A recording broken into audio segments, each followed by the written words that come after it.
Now you may have gone ahead and boiled a pot of water, for example, and you dump the water into a different pot, and that water stays hot for a long time, but the pot cools off relatively quickly.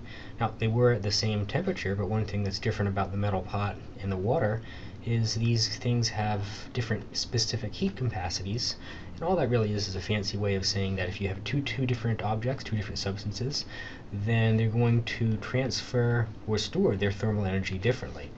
So, kind of the proverbial example is, it may take 2 minutes to raise the temperature of an iron pot to boil some water in it. But if you had a different pot, suppose you had a silver pot, then it might only take 1 minute. The difference between the two of these is going to be different substances have different specific heat capacities. Now, of course, I have to go ahead and put numbers to this, and so we're still talking about specific heat capacities. And what that really is going to be how much heat you have to give an object to raise its temperature by 1 degree Celsius. You can kind of think of this almost like thermal inertia. The more inertia something has, the harder it is to get moving. The more thermal inertia something has, the harder it is to change its temperature. So here we just kind of have some numbers for specific heat capacities for 3 different objects. Here we have lead, here we have glass, and here we have water. And again, just think of these as thermal inertia, where here we kind of have increasing mass or increasing inertia in this direction. And all that really says is it's relatively easy to change the temperature of lead. It's relatively hard to change the temperature of water. So it takes a lot of energy to heat up the water, but kind of the kicker is that it's going to stay hot for a very long time. Lead, on the other hand, or pretty much any metal, if we go ahead and heat it up, it's going to typically have a lower specific heat capacity than water. It's going to heat up faster, but it's also going to cool off faster. So now we can go ahead and put all this stuff together and think about adding energy to, for example, water.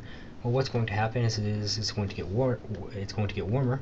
And this equation right down here kind of talks about the relationship between how much heat you add to the mass of the water, the specific heat of the water, and the change in temperature of the water. So right over here, this is going to be energy, and it's not going to be just any form of energy, it's going to be thermal energy. And what that's going to be kind of related to is this is going to be the mass of whatever you're adding the heat to. Suppose it's water. This right here is going to be the specific heat capacity that I talked about on the previous page, and this right here is simply going to be equal to the change in temperature. And what this kind of says is if you go ahead and you add energy to something, then how much it changes its energy by, or changes its temperature by, is going to be related to the mass and the specific heat capacity. Keep in mind that energy is going to be in the units of joules, and all these guys are also going to work out to be in the unit of joules. Now, if we think about the temperature, we think about heat added, not surprisingly, as we add heat, then the temperature is going to go up and up and up and up. So the more heat you add, the more temperature we have, and kind of the slope of this line is going to depend on the mass and the specific heat capacity. If there's a lot of mass or a lot of specific heat, then you could add some energy, but the temperature is not going to go up nearly as much. So let's take a look at a conceptual example before we start doing some number problems. So suppose I have the sun, and the sun is warming up both the land and the water. So you can kind of see the sun's rays kind of coming in like this, and you see that the water is sitting pretty at 20 degrees Celsius, and the land is at 25 degrees Celsius. Which one has the higher specific heat capacity? So take a second and think about that. Now, the answer to this one is going to be water.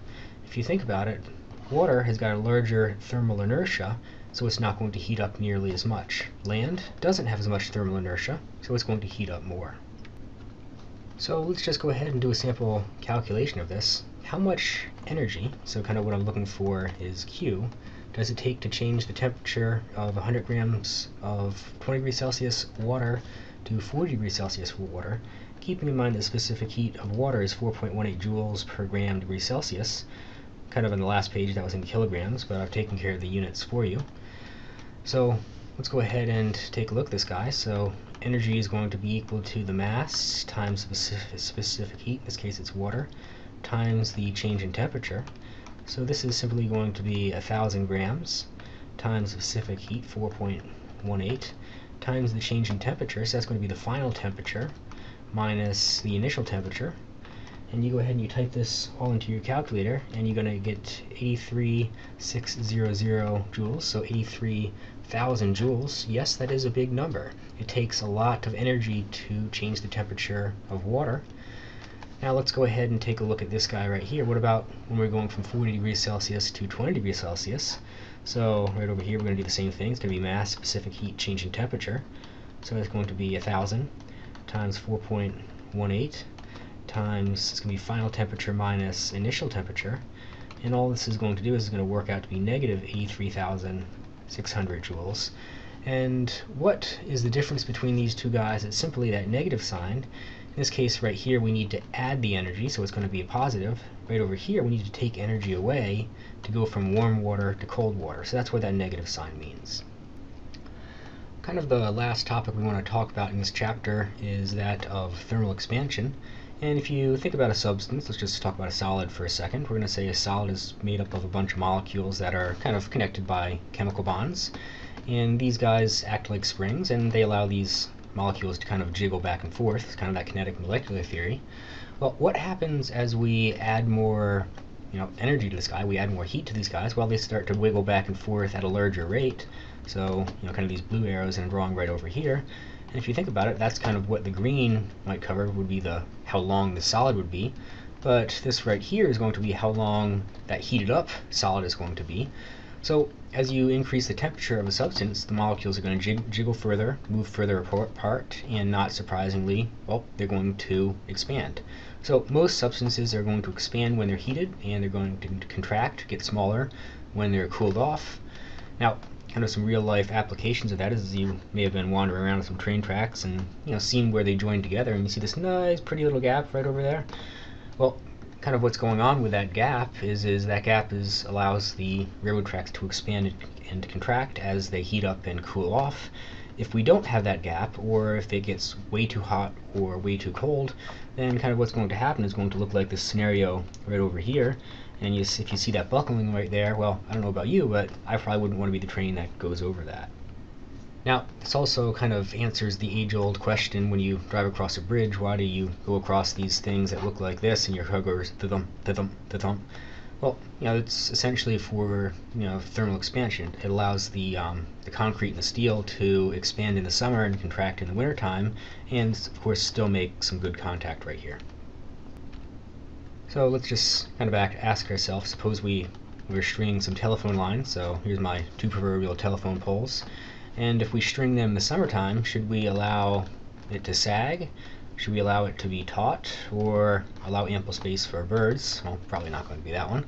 Now, if you think about this in the wintertime, then this thing is going to contract, it's going to get smaller, and so it would kind of pull these poles inwards if it was completely taut, so you probably want to allow it to sag. One application of this is going to be a bimetallic strip. Probably not surprisingly, different substances are going to expand and contract at different rates. And if you took two substances, say brass and iron, and at room temperature you kind of smushed them together into a nice strip right there that's nice and flat, well, what happens as you go ahead and you cool it off? Well, it turns out brass is going to contract a lot more than the iron is, and the strip is going to bend upwards. If you go ahead and you heat it up, well, the brass is going to expand more than the iron is, so the strip's going to, in this case, bend downwards. And you may be thinking to yourself, well, yeah, that's kind of pointless. Why bother? Well, if you ever hear that click in a heater or an oven or an electric toaster or even a refrigerator, kind of what you're hearing is there's going to be a little contact switch down here, and you go ahead and you heat this thing up and heat it up. Well, it's going to bend more and more and more and more, and at some point it's going to touch this strip. And what happens when it touches that strip is it closes the circuit. It tells the oven or the heater, okay, you're at the right temperature, stop heating yourself up. So here I have a little bimetallic strip. You can kind of see one side is different from the other side, although it's kind of charred. And all I'm going to do is I'm going to heat this thing up, and initially it's straight, and you can kind of see that one of the materials is expanding more than the other materials. And just like those switches that I showed, it really does behave the way that you think it would behave, so nice and curved. Something else about thermal expansion is that in general, the amount of expansion is going to be greater or larger in liquids than it is in solids.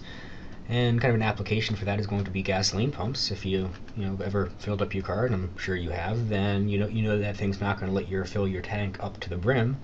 Kind of the reason for that is because, well, the gas underground is cool. You put it in the car's tank, it's going to warm up and it's going to expand, and more importantly, it's going to expand at a larger rate than what your tank is going to do. And if you filled it up to the very, very, very brim, then it's going to overflow and you're not going to be very happy about it. Water, however, is the exception, and this is actually going to be really, really, really important. In general, when we go from liquid to solid, then we tend to go from something that is less dense to more dense, but not in the case of water. When water becomes ice, it's actually going to expand, and that has something to do with all the the angles that the chemical bonds make when we go from this liquid water right over here to this solid water. And you can kind of see that if I drew a box around this, well, this box is going to be bigger. It's going to take up more space for the amount of water, so it's going to be less dense. And this is going to be kind of important for like marine life. If you think about having a pond or something like that, and we had some fish in there, then as this pond starts to freeze, then if it was more dense as a solid, then all the ice would form down here and it would kind of rise itself up, and we'd end up with a whole bunch of dead fish at the top of the lake. But we know that's not actually going to be what happens. We know what happens is, well, ice is going to form on the top. So go ahead and get my fish back in there. Ice is going to form on the top because it's less dense, and it's actually going to act like some insulation, and it's going to allow life to survive under it, and it's going to freeze more, but the fish can still live down here and be quite happy. And this is actually one of the reasons why we're always looking for water on other planets or Mars or places like this. So if we were actually to look at the volume changes for water, it turns out the sweet spot is going to be about 4 degrees Celsius, and that's when water is going to be the most dense. It's going to take up the least amount of volume. So if you looked at 0 degrees Celsius, it's going to take up that volume. If you looked at 4 degrees Celsius water, it's going to take up a little bit less volume. And then water is going to expand like everything else, or is going to behave like pretty much every other substance, and that as you increase the temperature, it's going to take up more and more and more space.